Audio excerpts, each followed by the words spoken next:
Hello, so today I'm going to be talking about how to write a good paper 2 for IB English, and I'm going to be using examples for literature, but a lot of the general context will also apply for Langenlit, so feel free to listen along.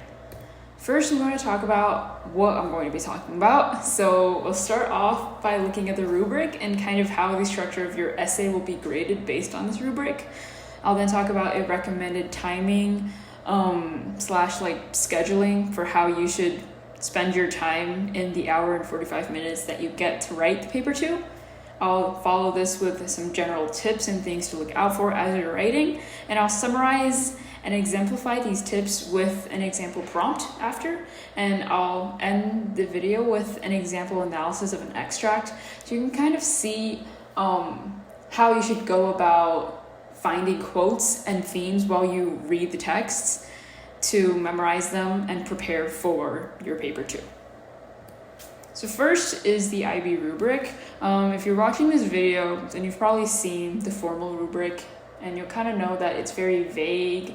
It has a lot of words, and the meaning is not very clear of what exactly you should do. But basically, criteria A is your analysis of text and also being on topic. Criteria B1 is your literary devices, your authorial choices, etc. So it's not really limited to techniques, but it's still good to point out specific techniques just so your examiner gives you better marks. The next criteria B2 is just compare contrast, which surprisingly it's 1 out of 5 criterias graded on the compare contrast element of a compare contrast essay, but yeah. And criteria C is your organization. So it basically means if your structure is cohesive, if your ideas are logical, and then again, if you're on topic.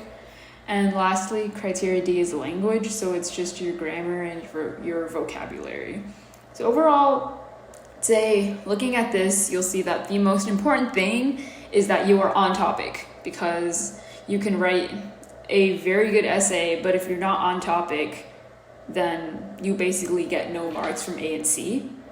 Whereas if you maybe didn't use as much vocabulary, or if you didn't compare and contrast as much, it's just 1 of 5 criteria. So always remember to use keywords from your prompt, which I will reiterate later on. So if you look at the general structure of a body paragraph, such as this one, somewhere along the lines of TIEA or whatever other structure you want to use, your topic sentence is criteria C, because your topic sentence tells the examiner what each paragraph is supposed to be about. So if your first body paragraph doesn't relate to your thesis, or if your second body paragraph doesn't relate to the first, if it doesn't progress logically, then your criteria C is losing marks. So in your topic sentence, you have to make it very clear that your ideas are related to your thesis and related to the prompt, but aren't just repeating what you're already saying in previous paragraphs. And next, once you tell the examiner what you're writing about, you have to start giving quotes and evidence, and along with the quotes, you usually talk about literary devices, so that's criteria B1. Then you'll analyze your quotes, so that's of course A, and you'll finally wrap it up with a few concluding sentences about how this kind of matters in the scope of your entire essay, and that's again related to criteria C and also A, because your analysis again.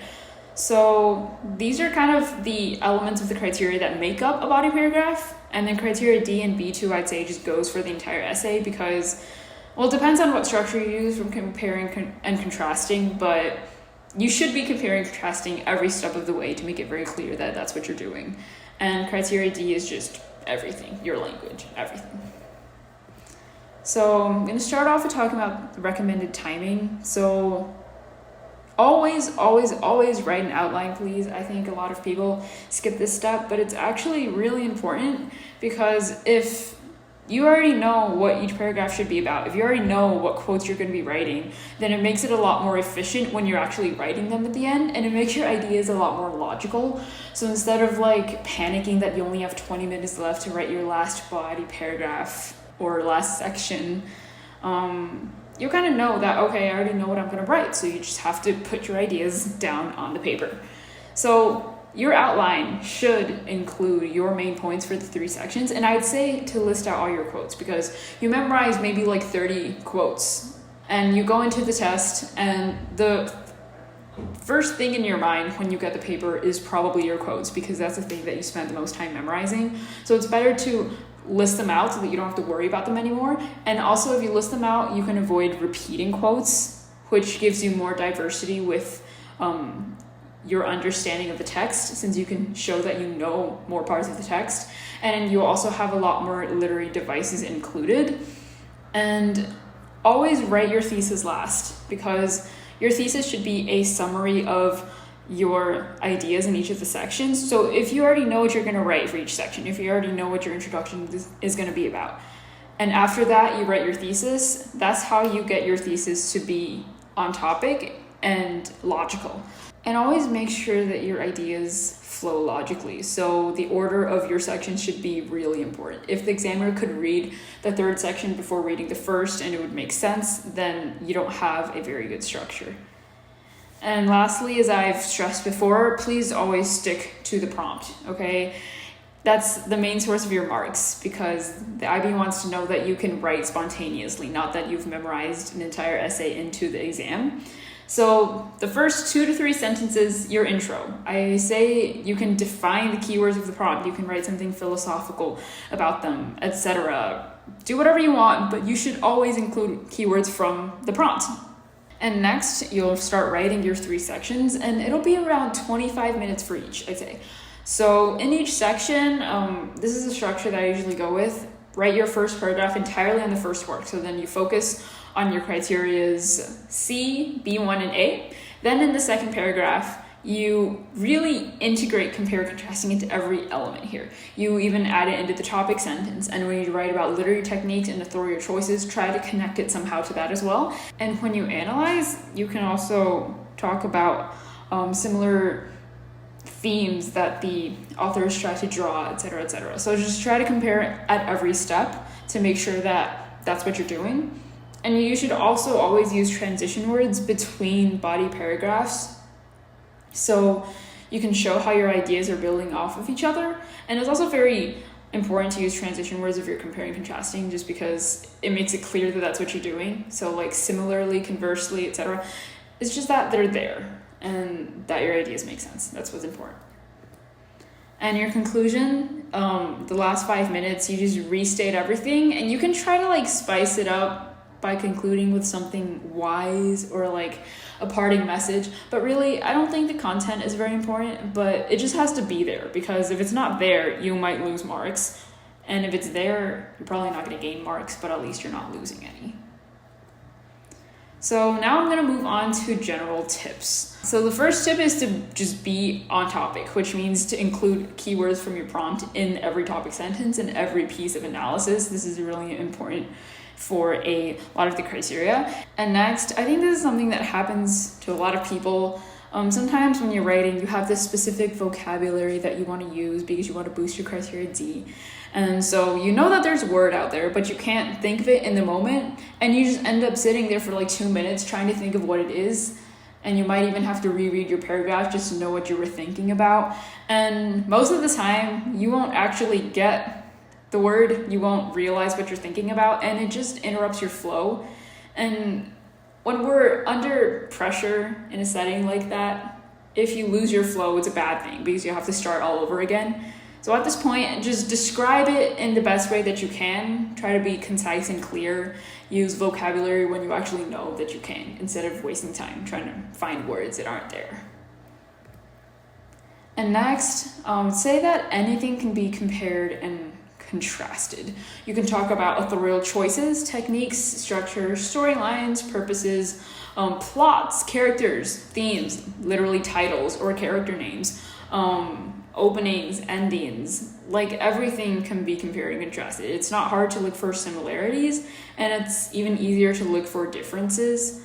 So kind of the main point here is that your compare and contrasts have to relate to your bigger idea in your thesis and also the prompt. But I'd say that when you're writing your thesis, you should prioritize it being on topic rather than specifically for compare and contrasting, since that can be applied in any context. And I'm going to be talking more about this when I look at the example prompt later on, and what I mean will be more clear when I do that. Lastly, this might be kind of complicated to understand, but I mean that try to put devices in quotes that you prepare into ideas instead of forcing ideas into devices and quotes. So when you get a prompt, develop a big idea first, and then try to put your devices and quotes into each subtopic of ideas, rather than like memorizing 10 fixed quotes and trying to force ideas that you think are on topic into these quotes, because that usually puts you off topic anyway, since if you've memorized these quotes beforehand, you've memorized an analysis of them, and you'll want to stick with these analyses when you write the essay. So instead of writing what the prompt wants you to write, you're kind of going off writing about your own thing, and it'll make your quotes kind of messy and not cohesive, and you'll lose marks off that. And also, do not feature spot. This just means using a quote for the sake of the literary technique that's in the quote. And I'll also talk about this later on, but it's not that hard to find literary techniques, because you can just use tone or syntax or punctuation. And it's better to have a extract that has a purpose to your thesis rather than an extract just because you want to analyze some rare literary techniques like an oxymoron or illusion, etc., etc. And so this is why the outline is important, because if you already know which quotes you're going to use and you know which techniques you want to talk about based on your ideas, then you won't stray off topic in the moment when you're trying to frantically fill up the paper with words as fast as possible. So to kind of summarize what I've just said, let's look at an example prompt. The prompt here is, with reference to the work of two writers you've studied, explore the ways in which recurring motifs or symbols contribute to a richer understanding and appreciation of the works. So this is one of the prompts that was in our last paper too, and I did not write about this one, but looking at it, the first thing I'd say is don't try to sort your 3 sections based on the symbols. So maybe you'll see it and you'll think, oh, so we wrote about the House of Bernarda Alba and the Awakening, right?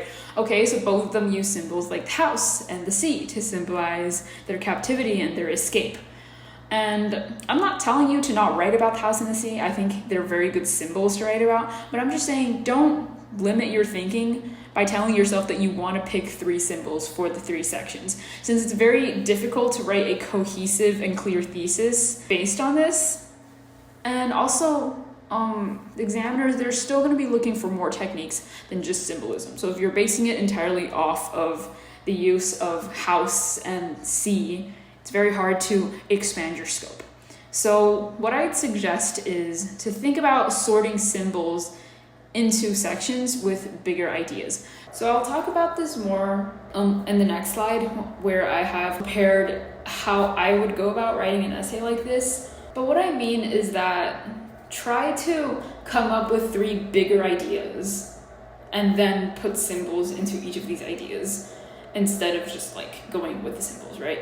And you can also compare and contrast on deeper levels. So what I'd say is to start with your 3 big ideas for each section, and then think of quotes and symbols to put under each one. And once you have a clear structure that flows, then write your thesis. So how this essay might look like. So maybe my first idea might be the oppressive environments that they face. So Edna's wedding ring that she tries to stamp on, but doesn't manage to like make any kind of denture on it. The quote goes something like that, I'm not really sure, but yeah. And also Bernarda's cane, and is a symbol of her tyranny, which I think she eventually breaks at the end. And maybe another big idea could be their eventual attempts at escaping. So Edna going off to the sea, she goes back a couple of times, she even learns to swim, and Adele's green dress, which kind of symbolizes her refusing to accept her mother's rules and still going out to see Pepe, declaring her love for Pepe. And this kind of leads into the last idea, which is their use of sexuality as their ways of finding freedom. So Edna's garments, or like lack of garments. There's a lot of metaphors and similes in there about her nakedness representing the freedom of her mind and soul, and the discovery of her selfhood, especially at the end when before she commits suicide, she takes off her swimsuit. And then also like the wild stallion, and also the use of many animals, the symbols of animals in the House of Bernard Alba. Yeah. So after having these big ideas and kind of writing about which of the symbols that all fit under the big idea, I have a concept for my thesis, which is that these symbols represent how the female protagonists progress as they resist the traditional patriarchal values of their society and explore their sexuality, something like that. Lastly, I'm going to be looking at an example extract from If This Is a Man. So this extract is kind of long, but I picked it because I feel like it's an extract that at first glance isn't very important, but these are the kind of things that are good when you're writing paper twos, because a lot of quotes that you end up finding can be pretty general. And if you use a lot of general quotes, then your essay, like the 3 sections of your essay, don't turn out to be too different. So it's kind of, you have to find these kind of niche sections that you can spin into bigger ideas, and that's how you get more points for analysis. So this extract is near the end of the memoir, and it's about how Alberto, which is one of Primo's friends, and you can kind of read it, but it's basically about how they're finding ways to get around the rules of the logger, and they're finding ways to thrive. When I see an extract like this, my first thought is, I wonder why Primo included like a near 2-page description of Alberto's actions here. And I try to think about the general purpose and role of this extract and how it fits into the work as a whole. So I kind of think that the biggest purpose is to illustrate how they're coping under captivity, and they're learning to use their brains to get resources. So in such a dehumanizing environment where you are left to a lot of physical devices, it's like the strongest men who can fight and steal and rob the best and survive the longest. How can you use intelligence to thrive, right? So I think that's kind of the purpose of this extract. And next, try to think deeper into the context of the book. So this kind of takes place after Levy, he has some sort of food security, because in the chemistry lab where he now works, he doesn't have to do as much physical labor, and he gets extra rations and a new t-shirt, I think, compared to his old life. He's doing better, right?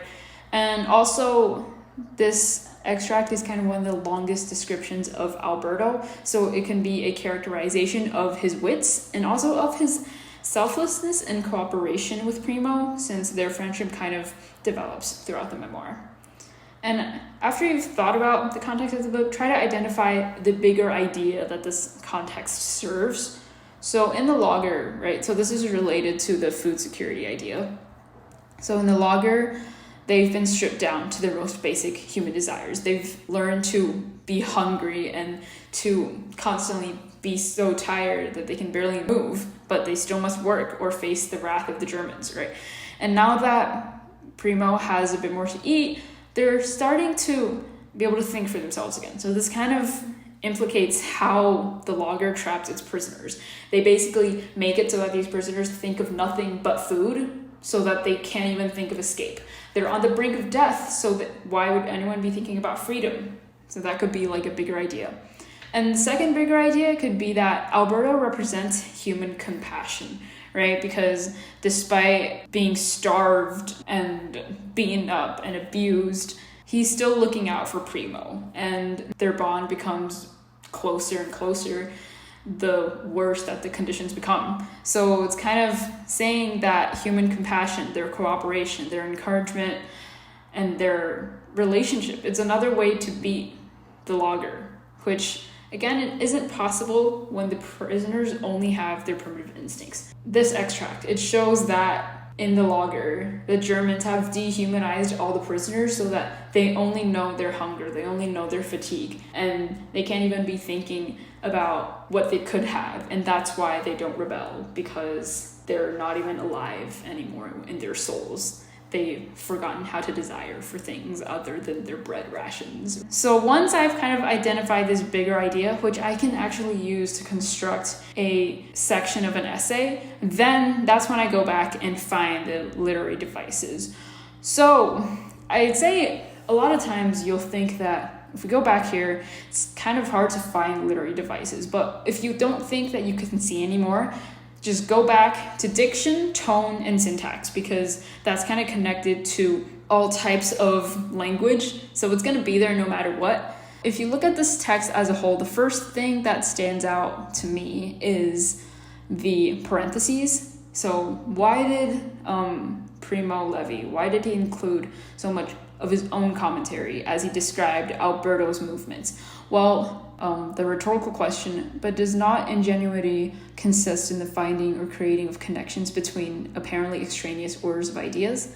This question, it carries a hint of pride, right? That they've found a way to overcome the rules of the Germans, that they're finding a way to thrive, which kind of connects to the idea of how they've overcome their basic needs of hunger. And it kind of relates to my bigger idea of how intelligence can be used in the logger as a way to resist the Germans. So I can use the syntax and the rhetorical question, which includes the parentheses and the punctuation of the question mark, to build his prideful and hopeful tone relating to my bigger idea. And another literary device, it's more of like an authorial choice, but characterization of Alberto. It represents the friendships that they built to defy the logger. So as a whole, the purpose of this extract is to show how the prisoners are finding ways to resist the hopeless resignation that bears down on them from the dehumanizing ways of the logger. Yeah, so that's kind of what I see when I see this extract. And of course, don't overanalyze each extract like this unless you might actually think that there's importance to an essay that you could write for a paper 2. But this is how I might go about analyzing something like this. And I will make a separate video talking about specifically how to identify quotes and what type of quotes you can memorize to make the most use of them in a paper 2. But this is it for this video, and I know it was kind of long, but I hope it helped.